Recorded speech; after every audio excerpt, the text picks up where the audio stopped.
Okay, feature definitions. I guess I was getting a little ahead of myself on that last chapter, chapter 5, but we brought in the alignment. We got the feature definition assigned. So let's continue talking a little bit more about feature definitions. As we said, that one of the reasons why we do this is because the feature definition is used because whatever feature it is, whether if it's in a plan view, a profile view, cross-section view, 3D view, all these different views, the software needs to know how to show, how to display it, right?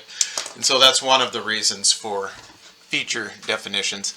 And it's also how we go about doing a lot of our drafting. All drafting doesn't necessarily have to be done with feature definitions, but you'll see that some things do, some foundational things do, and they operate a little bit different. And to show you that, instead of talking about it, I'm mostly going to show you what I'm talking about here. So let's just go back at the beginning here. I'll delete this out, but I'm going to throw in some edge of pavement just so that you can see how these feature definitions are used. So we'll just use this part of this existing alignment. So in that feature definition toolbar, which we said is located under Geometry, Standards, Feature Definition Toolbar, let's go ahead and set our active feature definition to Road, Proposed, Edge of Pavement. And let's go ahead and draw some edge of pavement, or draw a line. And so we're still in the Geometry tab. Okay, we're not going to use, right now, we're not going to use the MicroStation place line tools. All those, Open Roads uses, they actually use both, but for most everything as it pertains to modeling especially, they use these type of lines here, lines and arcs, and that's kind of what's used. It has more intelligence than just a basic line, and you'll see that they operate a lot different. Let me just throw something out real quick, like just that basic line, and immediately you're going to see some differences. So right away you see that, as far as the level, weight, and color goes, yeah, it looks just like it did in the past, but it works differently now. Notice some things that it does. I can select it.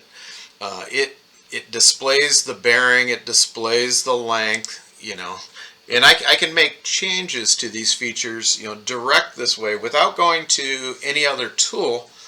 I'm making it just right at the element itself, right there.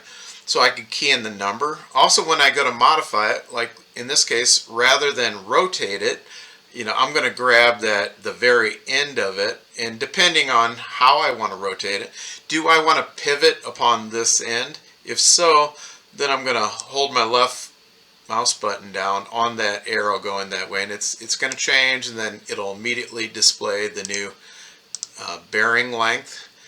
I can extend it like without going to a separate tool. Lots of things like this. Let me show you something. This is something, again, very different than what you're used to, I'm sure. Let's say on my feature definition, let's say I've got this snap right here toggled on, and let's say I was to draw another line perpendicular to that line, right? Snap. Let's see, let me change that. Like I said, perpendicular from that point there. And now, okay, because with the feature definition, right, because that snap is on, when I drew that line, you can apply this to when you're designing something. Like, okay, so what was your intent here? It's more than just a one-time drawing that line out there, because watch this. My intent was to draw a line perpendicular to that line. So notice now when I select this line, I'll grab it here, and let's say I rotate it. Well, what was my intent? my intent was to, no matter where that line is or however I change that line, the main thing, I want to make sure that line stays perpendicular. Okay, so that's another aspect of feature definition that I wanted to talk about. Now sometimes you want to do that and sometimes you don't. In fact, when they first came out with this ORD software, I don't think they had that option. You had to leave it turned on, and it's called persist snaps. And so sometimes you want to operate like that, other times you don't. So I find myself about half the time using it and half the time not. The other one's linking it. I do find myself using that a lot. So if you're using these lines, it's kind of like a line string where you can just keep on drafting. Actually, one way that it is different about a line string is that they're still separate lines, but I didn't have to go back and re-snap. If I wanted it to be more like a chain, I could complex it by going under complex geometry, and then depending on if I'm in the automatic or manual mode, I hover over the line, and notice that arrow is going to change direction. So which way do I want this chain stored, left to right? Okay, so I'm going to hover over on the left hand side. I see my arrow, I data point, the whole thing highlighted, so I know that's what the chain's going to be, data point to accept. And so now, that's one element. Okay, here's another feature definition, again, along with using some of these geometry tools. Okay, so in the past, how might you draw in your edge of pavement? If you're strictly using MicroStation, the center line was just a line, right? So you could go to your MicroStation tools and use copy parallel and key in your distance, say for instance at 12, make copy, and I copied over, but look now, I can't do it. I can't use that MicroStation command. It just doesn't work that way. There's no, if you're using Geopack, you'd use draw transition, right, to draw your edge of pavement. Okay, obviously that does not exist, but what does exist in ORD is under geometry, offsets and tapers. Let's say I wanted to have my edge pavement be for the entire chain. I'm going to use single offset entire element, and then I can key in my offset here. And what I need to accept this information, it's going to bring up a dialog here, and you can turn mirror on or off, and I can turn that off. I can change this number kind of on the fly.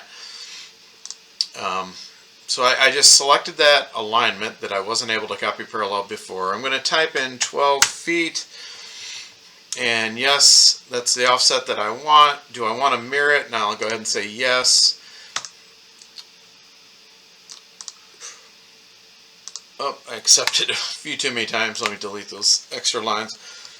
And now you can see that the whole alignment, right? And so let me show you some other differences here. So, that feature definition, right, is assigned to this geometry. So notice at the very beginning and the end, it's going to have the edge of pavement. Well, now, because I use this type of geometry with these feature definitions, I can go in and I could change that to, say, 11 feet instead of 12, and it changed the whole thing. Or if I went down to just one end, I could change that to something else, and it's only going to change that end, then the rest is just going to kind of transition down or back to, the ratio back to the 12 foot. So okay, well let's stop the chapter here. That's probably enough for now. We'll talk more about feature definitions later, but that gives you just a little taste of feature definitions.